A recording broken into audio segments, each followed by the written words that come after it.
Confrontant, dérangeant, divertissant. Richard Martineau, il brave l'opinion publique depuis plus de 3 décennies. Alors, l'homme qui a tué une policière le 27 mars 2023, Isaac Brouillard-Lessard, il avait des troubles mentaux. Ça faisait 5 fois qui avait été arrêté, qui était devant la commission d'examen des troubles mentaux. On disait non, tu ne constitues pas un danger, tu ne représentes pas un danger pour la population. Il retournait dans la rue, il se faisait arrêter, il retournait devant la commission d'examen des troubles mentaux. Et là, il y a un texte du Devoir, une enquête très intéressante. Il y a des gens qui sont déclarés non criminellement responsables à répétition. Comment ça se fait que ces gens-là qui ont commis des gestes violents ne sont pas hospitalisés de force? On va en parler avec le docteur Gilles Chamberlain, psychiatre à l'Institut Philippe Pinel. Bonjour, docteur Chamberlain. Bonjour.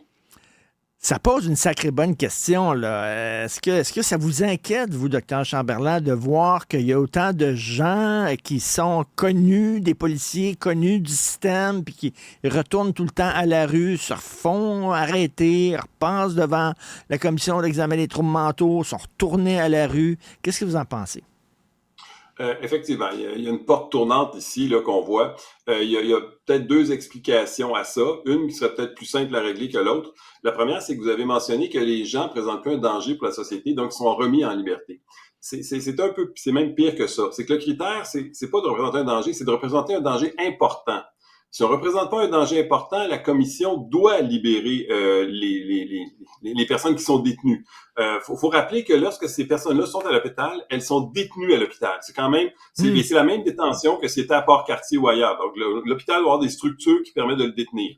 Mais la commission doit le libérer, elle n'a même pas le choix, s'il ne présente pas un risque important. C'est important le problème. Parce que on peut présenter un risque sans présenter un risque important, et là, la commission doit le libérer. Donc, il y a ce critère-là qui est dans la loi, qui est un choix de société. C'est nous qui l'avons choisi, puis faut vivre avec. Si quelqu'un présente juste un danger, il doit être libéré. C'est comme ça. L'autre problème, c'est que ces gens-là, d'après moi, sont pas assez judiciarisés. On a vu les policiers avec raison dire ça n'a pas de sens. Mais souvent, quand on veut judiciariser ces cas-là, les policiers nous disent, puis là, j'en ai des milliers d'exemples, là, c'est partout, c'est constant, à tous les jours, où les policiers vont dire, ben là, si on l'arrête, puis si on met des charges dessus, il ira même pas devant les tribunaux, ou ils vont le déclarer non responsable, puis ça donne rien. C'est pas vrai que ça donne rien. Je vous donne un exemple, là, l'exemple extrême. J'ai quelqu'un, moi, que j'avais reçu pour un méfait, pour avoir il avait cassé une vitre, et il est resté 10 ans à Pinel. Parce qu'on s'est aperçu qu'il était extrêmement dangereux, puis c'est un hasard qu'on l'a arrêté parce qu'il a cassé une vitre.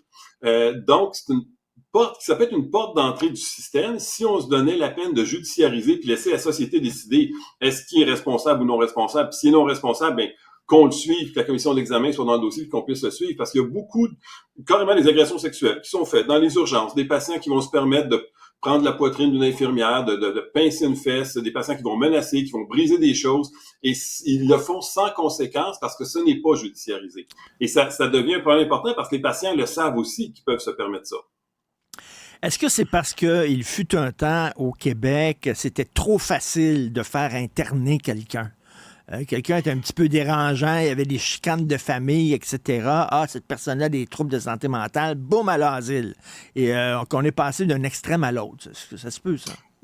Il y a ça. Ça, c'est plus les lois au civil. Avant que quelqu'un fasse un crime.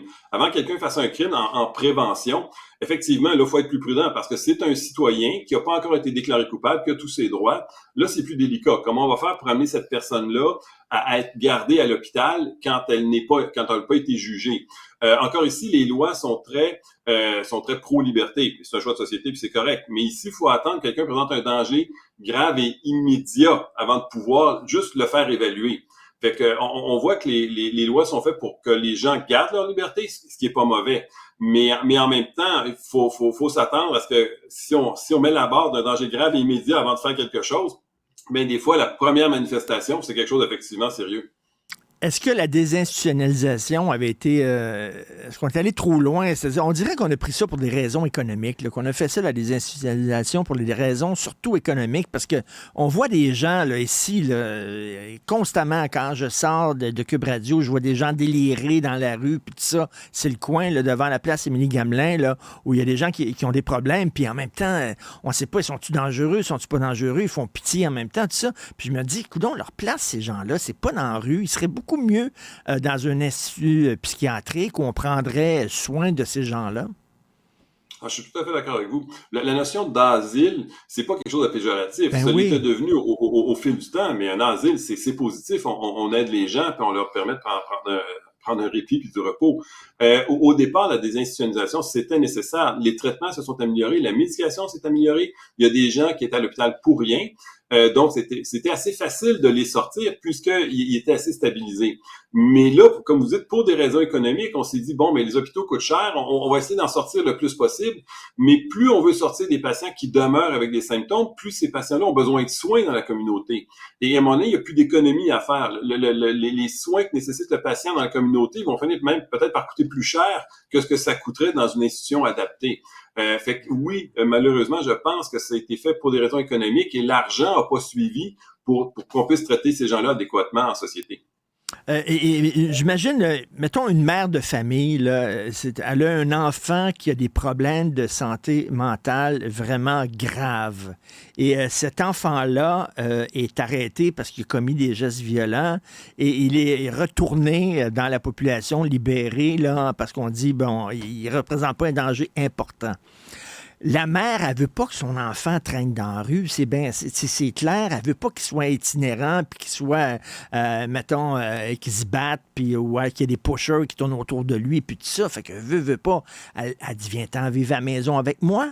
Mais là, elle se met en danger, elle, parce que c'est arrivé, on l'a vu, hein, des crises, des parents qui sont tués par leurs enfants en crise.